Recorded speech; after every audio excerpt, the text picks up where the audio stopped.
These failings, identified by investigative journalists, not only let my mother down and my family down, they let the public down too. Can you believe this? The Cartier watch stopped at exactly 12:36 a.m. on August 31st, 1997, the very moment Princess Diana's heart stopped in that Paris hospital. And now, 27 years later, King Charles finds out it wasn't just a creepy coincidence. While prepping for his coronation, yes, that big royal moment, a forgotten jewelry box showed up at Buckingham Palace. No return address, just a faded blue wrapping and a haunting message. For Charles, open only when you truly understand what love means. He opened it, and what he found, it didn't just break his heart, it completely destroyed the man. A confession buried for decades, a story even the tabloids missed, a secret that's about to rewrite everything we thought we knew about Charles, Diana, their marriage, and the tragedy that followed. So buckle up. This isn't just royalty. This is a love letter from beyond the grave, one that waited nearly 3 decades to ruin a king.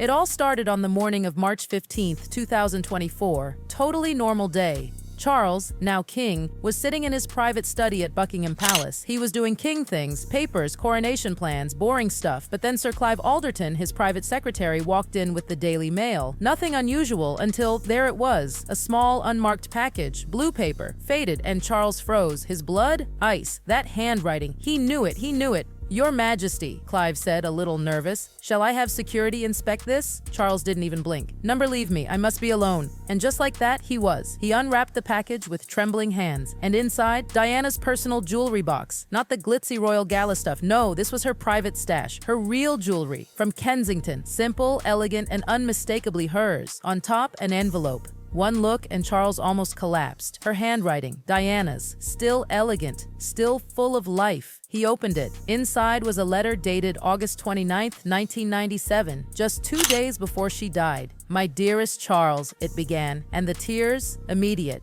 The man hadn't cried like this in years. "If you're reading this, I'm gone. And it means you finally learned what I always knew, that beneath all the pain and headlines, we never stopped loving each other." Charles was shaking. She hadn't just written him a note, she'd poured out her soul. "This box holds truths I couldn't tell you while alive. Open it when you're ready to remember who we were, before the world turned us into something else." He opened the lid, and instantly the scent hit him. Jasmine and roses, her scent, like she was standing in the room. Their early years came rushing back, before Camilla, before the mess, before the crown crushed their love. But beneath the jewelry was something that knocked the breath out of him. A hidden compartment, another letter, and beside it, something so shocking it nearly sent the king to the floor. He pulled out the second letter, different tone, rushed, smudged ink like someone had cried while writing it. "Charles, I'm leaving for Paris tonight, but I can't go without telling you the truth. The baby I lost in 1985, it wasn't James's, it was yours. Our daughter."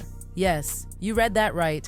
Diana lost a baby Charles never knew was his. Their third child, a daughter, and she named her Elizabeth Rose. "After your mother and my middle name," Diana wrote. "I had a small funeral at Althorpe. She's buried in the Spencer family cemetery under a stone that simply says, 'Beloved daughter.' I visit her every year on her birthday." December 23rd, Charles was gutted. All those years, every time Diana disappeared around Christmas, the sadness in her eyes, he'd blamed her mood swings. He never knew she was visiting the grave of their daughter. He reached into the box again, a small velvet pouch. Inside, something he had never seen before, a locket, white gold, tiny diamond in the center. He opened it and gasped. One side, a photo of him and Diana from their engagement, young, radiant, in love. The other, an ultrasound photo, grainy, faded, but clear, their daughter. Charles sobbed, for the child he never met, for the woman who carried this secret for years, for the family they almost had and lost. But there was more, so much more. At the bottom of the box, another envelope. "Read this last," it said in Diana's delicate script. It was a diary entry, dated July 15th, 1997. "I've been thinking about us again, Charles, about the real us, not the palace versions, the people beneath the titles." She took him back to Balmoral, their first night there. No cameras, just 2 people under the stars. Charles had confessed he feared becoming king, that he'd lose himself. "I told you I'd help you remember who you were," she wrote. "But I failed, didn't I?" She blamed herself for turning her pain into weapons, for making their fights public, for forgetting to protect what they had.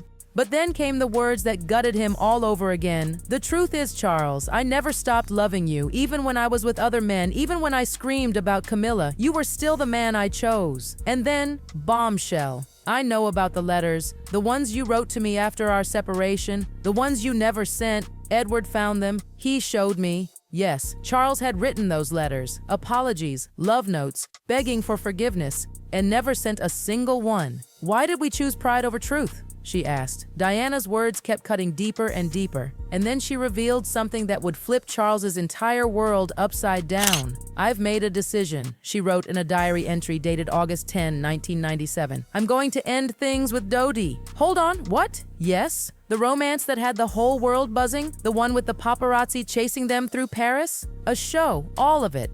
"It was never real, just an attempt to make you jealous," she admitted. "But I can't move on from us, Charles. I don't want to." She didn't love Dodi. She still loved Charles. "He's kind, but he's not you. No one could ever be you."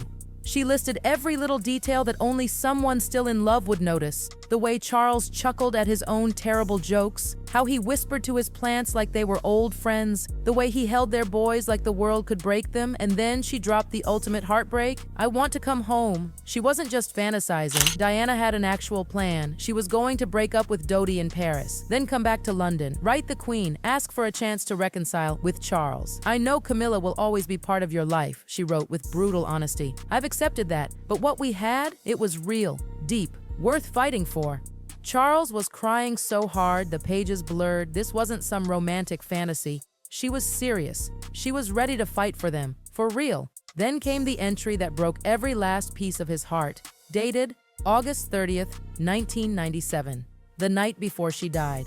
"I almost called you tonight, Charles," she wrote. "Picked up the phone 3 times, started to dial, but she couldn't go through with it. Her biggest fear?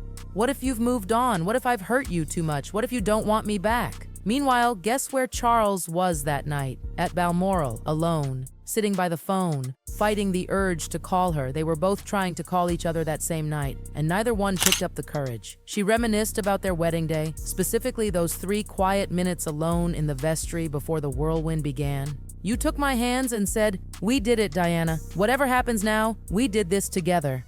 I felt so proud to be your wife.' That was the last time they felt like a team, and Diana wanted to go back to that. Not for the cameras, not for duty, but for them and for their boys. She had every detail mapped out, moving back to England permanently, ending the high-profile relationships, devoting herself to their shared causes. Tomorrow, I end things with Dodi, and I come home to you." But tomorrow never came. Digging deeper in the jewelry box, Charles found another envelope. This one shook him to his core. "Emergency, for Charles only." Her handwriting again. Inside, the truth about why she went to Paris.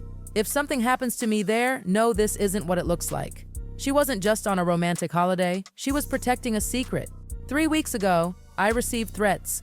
"Someone knows about Elizabeth Rose. They have medical records. If I don't step back from public life, they'll expose it all. The pregnancy, the miscarriage, the fact you never knew." That's right, someone was blackmailing her, and she was doing everything she could to shield Charles, her sons, and the monarchy.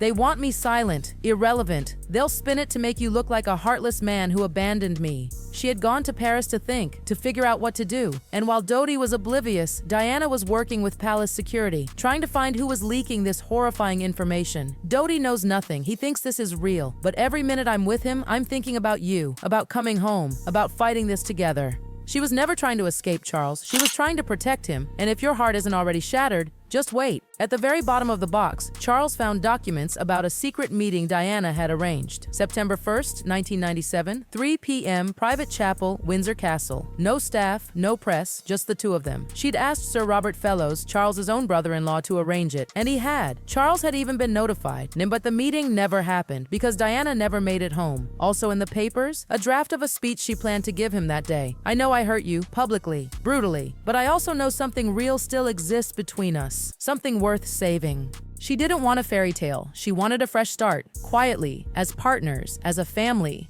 "I'll support your causes. Step out of the spotlight. I don't want fame anymore. I want you. I want us." She was willing to share his heart with Camilla, willing to give up everything to rebuild what they had destroyed. Maybe love is greater than pride, she wrote, but that meeting never came. In the last layer of the box, one more surprise, a cassette tape labeled, "For Charles, play alone." He put it in an old player, and there it was, her voice. "Hello, my darling Charles," she began. He broke. Just hearing her call him that again, he couldn't handle it. "I'm recording this because I don't have the courage to say it to your face, but you need to know." What followed was raw, honest, gut-wrenching. She admitted to everything, her affairs, her press interviews, the public humiliation. But behind it all, love. "Every time I lashed out, it was because I was still fighting for us.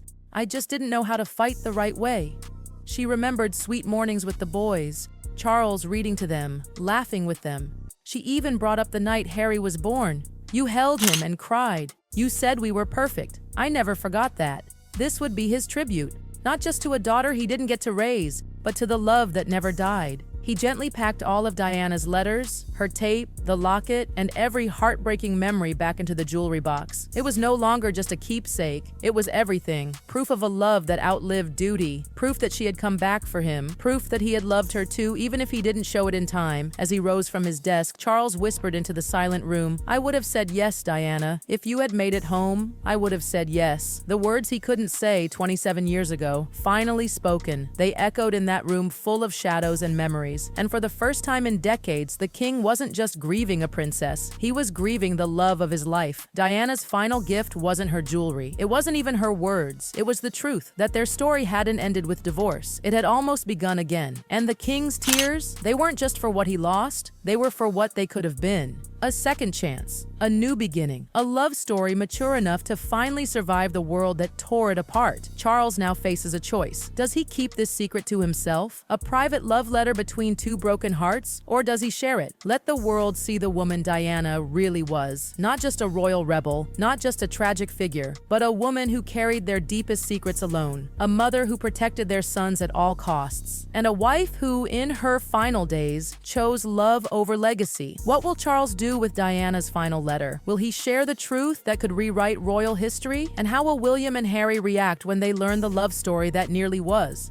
Stay tuned, because this isn't just a royal scandal, it's the real, untold story of love, loss, and the letter that shattered a king. That shattered a king.